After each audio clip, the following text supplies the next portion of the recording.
আসসালামু আলাইকুম।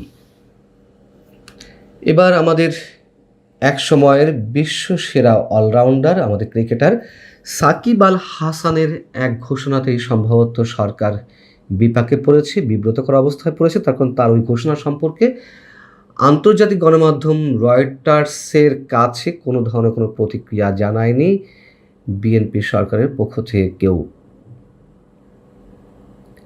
এবং সাকিবের ওই ঘোষণা আন্তর্জাতিক মহলে কি বার্তা যেতে পারে সে বিষয়ে পরে আসছি। তার আগে ঘোষণাটি সম্পর্কে আপনাদের জানাই, নিশ্চয়ই এর মধ্যে অনেকে জেনেছেন। তিনি আন্তর্জাতিক বার্তা সংস্থা রয়টার্সকে দেওয়া এক সাক্ষাৎকারে বলেছেন যে সরকার যদি তার নিরাপত্তা দেয় তাহলে তিনি দেশে ফিরে বিচারের মুখোমুখি হতে প্রস্তুত। তিনি বলছেন যে আমি দেশে ফিরে আদালতের বিচার প্রক্রিয়া সহ যা যা করার প্রয়োজন সবই করতে প্রস্তুত। আমি জানি আমি কোনো অন্যায় করিনি, তবে সরকারকে আমাকে নিরাপত্তার ব্যবস্থা করতে হবে। এমনকি তিনি একথাও বলেছেন যে যত দ্রুত সম্ভব তিনি দেশে ফিরতে চান।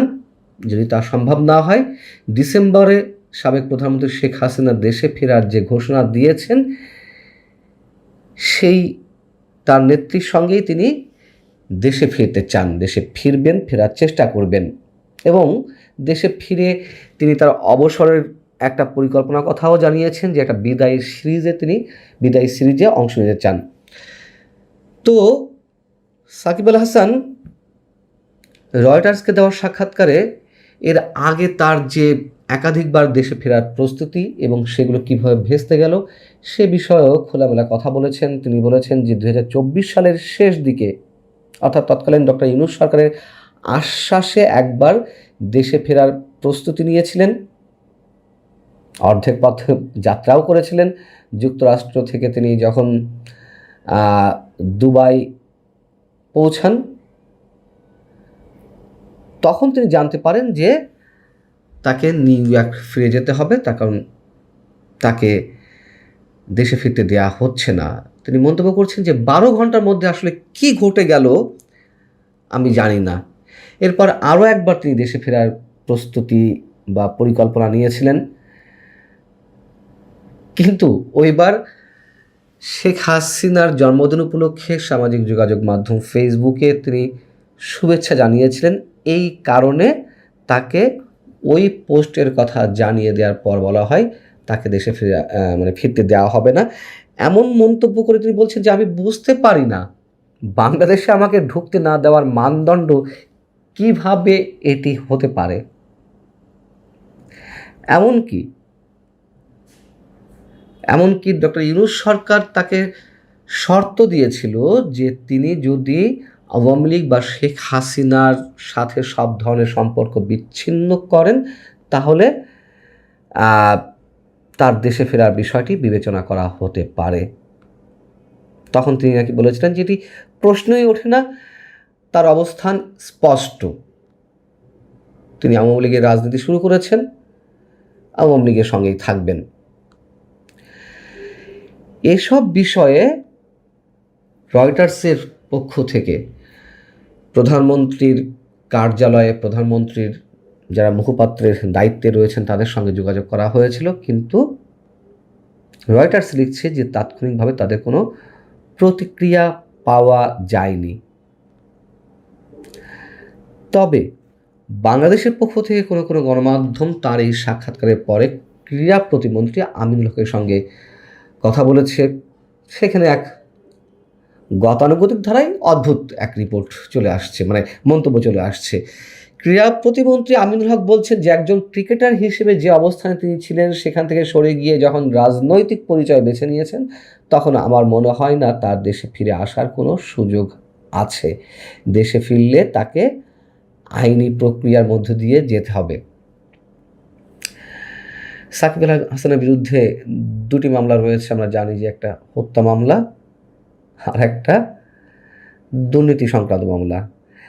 এবং এই হত্যা মামলার বিষয়গুলো নিয়ে তো অনেক কথা হয়েছে, কে শোনে কার কথা। সাকিব আল হাসান বলছিলেন, রয়টার্সকেই জানিয়েছেন যে তাকে যে মামলায় জড়ানো হয়েছে, যে হত্যাকাণ্ডের সঙ্গে জড়িত থাকার কথা বলা হয়েছে, ওই হত্যাকাণ্ড যখন সংঘটিত হয় তখন তিনি টরেন্টোতে অবস্থান করছেন। তিনি কিভাবে হত্যাকাণ্ডের সঙ্গে জড়িত হতে পারেন? যাই হোক, আমাদের ক্রীড়া প্রতিমন্ত্রী যে কথাটি বললেন যে যেহেতু তিনি রাজনীতি বেছে নিয়েছেন তার আর ফেরার সুযোগ নেই।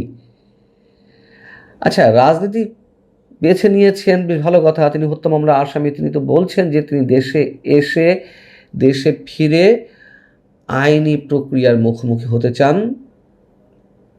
তার বিরুদ্ধে যে মামলাগুলো রয়েছে হত্যা মামলা সহ সেগুলোকে ফেস করতে চান এবং নিরাপত্তাটা চেয়েছেন।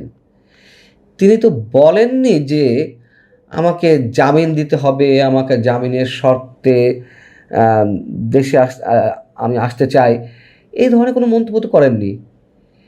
এই যে মবের ঘটনাগুলো ঘটছে, এই যে হামলা, নানান ধরনের রক্তপাতের ঘটনা ঘটছে, সেই জায়গা থেকে তিনি বলেছেন যে তাকে যেন নিরাপত্তা দেওয়া হয়। এটি তিনি দাবি করতে পারেন না? তিনি তো জানাতন মানুষ নন, একজন সাধারণ মানুষও এই দাবি করতে পারেন যে আমি বিচারের মুখোমুখি হতে চাই, আমাকে যেন নিরাপত্তা দেওয়া হয়, বিচারের আগেই যেন আমাকে মেরে ফেলা না হয়, সন্ত্রাসীদের আক্রমণের শিকার না হই, মবের শিকার যাতে না হয়। এইগুলোই তো বলেছেন তিনি, এর বাইরে তো অন্য কিছু নয়। তার মানে রয়টার্সকে প্রধানমন্ত্রীর কার্যালয়ের কেউ যেমন কোনো প্রতিক্রিয়া জানায়নি, আবার ক্রীড়া প্রতিমন্ত্রী আমিনুল হক তিনি কথা বলে খানিকটা নিজেকেই পেঁচিয়ে ফেলেছেন। কি উত্তর দিয়েছেন তা তো শুনেছেনই। এবং সাকিব আল হাসান এই কথা বলার কারণ কি? এই যে 2 দিন আগেই গত বুধবার দিল্লিতে শেখ হাসিনার যে সংবাদ সম্মেলন ছিল সেখানে তিনি ভার্চুয়ালি যোগ দিয়েছিলেন সাকিব আল হাসান। এই কারণে তার পরপরে তার মাগুরার বাড়িতে হামলা করা হলো, আগুন দিয়ে জ্বালিয়ে দেওয়া হলো।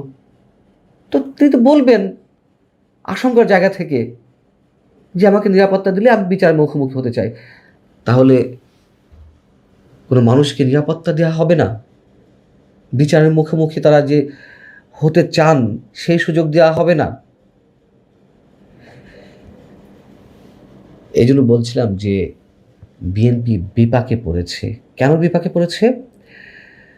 সাকিব আল হাসানের যে পরিচয় সেটি তো একজন রাজনীতিবিদ হিসেবে বা একজন সাবেক সংসদ সদস্য হিসেবে তাকে যতটা মানুষ চেনে আন্তর্জাতিক পর্যায়ে, তার চেয়ে তো 10 গুণ 50 গুণ বেশি মানুষ তাকে চেনেন একজন সাবেক অলরাউন্ডার হিসেবে, ক্রিকেটার হিসেবে, খেলোয়াড় হিসেবে।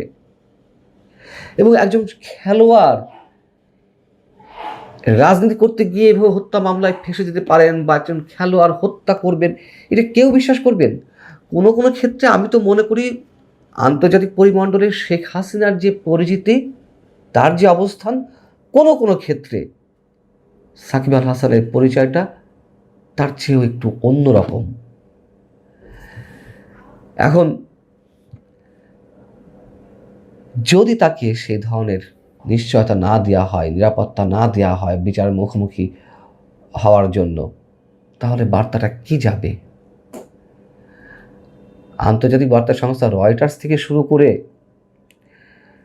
গার্ডিয়ান, ব্লুমবার্গ, বিশ্বখ্যাত যে গণমাধ্যম বার্তা সংস্থাগুলো রয়েছে তারা তো একের পর এক শেখ হাসিনার ইন্টারভিউ প্রকাশ করছে, আরও করবে সামনে। এবং এর সাথে সাকিব আল হাসানের বিষয়টি নিশ্চয়ই তারা অন্যভাবে গুরুত্ব দিয়ে দেখবে, যেটি রয়টার্স করল। অতএব বিএনপি যতটা ফুরফুরে মেজাজে থাকতে চাইছে নানান ধরনের কৌশলে শেখ হাসিনা যাতে না আসে, এটা তো এখনও ওপেন সিক্রেট, লুকোচুরি কিছু নেই। সাকিব আল হাসানও আসবে না যদি এরকম চায়।